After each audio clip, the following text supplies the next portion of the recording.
Party ಸುಭದ್ರ ಬುನಾದಿಯನ್ನು ಹಾಕಿರ್ತಕ್ಕಂಥ ಎಲ್ಲ ಹಿರಿಯರು ತಾವೇನು ಬಂದಿದ್ದೀರಿ. ಮುಂದೆ ಭಾರತೀಯ ಜನತಾ ಪಾರ್ಟಿ ಇವತ್ತು ನಾನು ರಾಜ್ಯದ ಅಧ್ಯಕ್ಷನಾಗಿ ಎಲ್ಲ ದೆಹಲಿ ಎಲ್ಲ ಹಿರಿಯರ ಒಂದು ಆಶೀರ್ವಾದದಿಂದ ಈ ಜವಾಬ್ದಾರಿನ ತೆಗೆದುಕೊಂಡು ಮತ್ತೊಮ್ಮೆ ಹೇಳ್ತಾನೆ, ರಾಜ್ಯದ ಅಧ್ಯಕ್ಷ ಅಂತ ಹೇಳಿದ್ರೆ ಜವಾಬ್ದಾರಿ.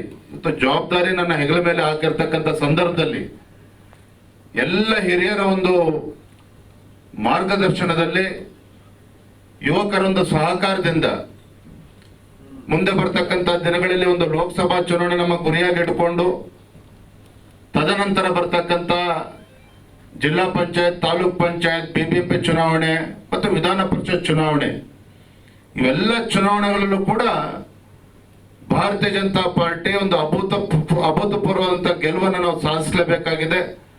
ಹಾಗಾಗಿ ಈ ಗುರಿ ನಮ್ಮ ಕಣ್ಮುಂದೇನಿದೆ, ಆ ಗುರಿ ನಾವು ತಲುಪಬೇಕು ಅಂತ ಹೇಳಿದ್ರೆ ನಮ್ಮ ಎಲ್ಲ ಹಿರಿಯರ ಒಂದು ಮಾರ್ಗದರ್ಶನ ಅಷ್ಟೇ ಅತ್ಯಗತ್ಯ. ಹಾಗಾಗಿ ಇವತ್ತು ಒಂದು ವಿಶೇಷ ಸಭೆಯನ್ನು ಕರೆದಿರ್ತಕ್ಕಂಥದ್ದು.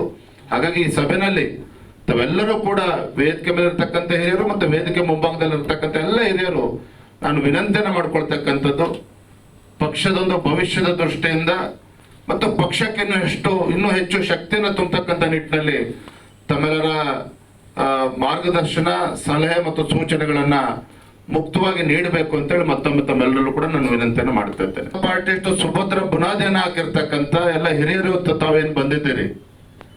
ಮುಂದೆ ಭಾರತೀಯ ಜನತಾ ಪಾರ್ಟಿ ಇವತ್ತು ನಾನು ರಾಜ್ಯದ ಅಧ್ಯಕ್ಷನಾಗಿ ಎಲ್ಲ ದೆಹಲಿ ಎಲ್ಲ ಹಿರಿಯರ ಒಂದು ಆಶೀರ್ವಾದದಿಂದ ಈ ಜವಾಬ್ದಾರಿನ ತೆಗೆದುಕೊಂಡು ಮತ್ತೊಮ್ಮೆ ಹೇಳ್ತಾನೆ, ರಾಜ್ಯದ ಅಧ್ಯಕ್ಷ ಅಂತ ಹೇಳಿದ್ರೆ ಜವಾಬ್ದಾರಿ. ಇವತ್ತು ಜವಾಬ್ದಾರಿ ನನ್ನ ಹೆಗಲ ಮೇಲೆ ಹಾಕಿರ್ತಕ್ಕಂಥ ಸಂದರ್ಭದಲ್ಲಿ ಎಲ್ಲ ಹಿರಿಯರ ಒಂದು ಮಾರ್ಗದರ್ಶನದಲ್ಲಿ ಯುವಕರ ಒಂದು ಸಹಕಾರದಿಂದ ಮುಂದೆ ಬರ್ತಕ್ಕಂಥ ದಿನಗಳಲ್ಲಿ ಒಂದು ಲೋಕಸಭಾ ಚುನಾವಣೆ ನಮ್ಮ ಗುರಿಯಾಗಿ ಇಟ್ಕೊಂಡು ತದನಂತರ ಬರ್ತಕ್ಕಂಥ ಜಿಲ್ಲಾ ಪಂಚಾಯತ್, ತಾಲೂಕ್ ಪಂಚಾಯತ್, ಬಿಬಿಎಂಪಿ ಚುನಾವಣೆ ಮತ್ತು ವಿಧಾನ ಪರಿಷತ್ ಚುನಾವಣೆ, ಇವೆಲ್ಲ ಚುನಾವಣೆಗಳಲ್ಲೂ ಕೂಡ ಭಾರತೀಯ ಜನತಾ ಪಾರ್ಟಿ ಒಂದು ಅಭೂತಪೂರ್ವವಾದಂಥ ಗೆಲುವನ್ನು ನಾವು ಸಾಧಿಸಲೇಬೇಕಾಗಿದೆ.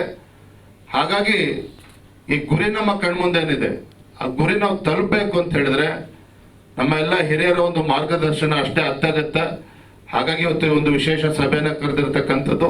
ಹಾಗಾಗಿ ಈ ಸಭೆಯಲ್ಲಿ ತಾವೆಲ್ಲರೂ ಕೂಡ ವೇದಿಕೆ ಮೇಲೆ ಇರ್ತಕ್ಕಂಥ ಹಿರಿಯರು ಮತ್ತು ವೇದಿಕೆ ಮುಂಭಾಗದಲ್ಲಿ ಇರ್ತಕ್ಕಂಥ ಎಲ್ಲ ಹಿರಿಯರು ನಾನು ವಿನಂತಿಯನ್ನು ಮಾಡ್ಕೊಳ್ತಕ್ಕಂಥದ್ದು, ಪಕ್ಷದೊಂದು ಭವಿಷ್ಯದ ದೃಷ್ಟಿಯಿಂದ ಮತ್ತು ಪಕ್ಷಕ್ಕೆ ಇನ್ನೂ ಹೆಚ್ಚು ಶಕ್ತಿಯನ್ನು ತುಂಬತಕ್ಕಂಥ ನಿಟ್ಟಿನಲ್ಲಿ ತಮ್ಮೆಲ್ಲರ ಮಾರ್ಗದರ್ಶನ, ಸಲಹೆ ಮತ್ತು ಸೂಚನೆಗಳನ್ನ ಮುಕ್ತವಾಗಿ ನೀಡಬೇಕು ಅಂತೇಳಿ ಮತ್ತೊಮ್ಮೆ ತಮ್ಮೆಲ್ಲರೂ ಕೂಡ ನಾನು ವಿನಂತಿಯನ್ನು ಮಾಡ್ತಾ ಇದ್ದೇನೆ.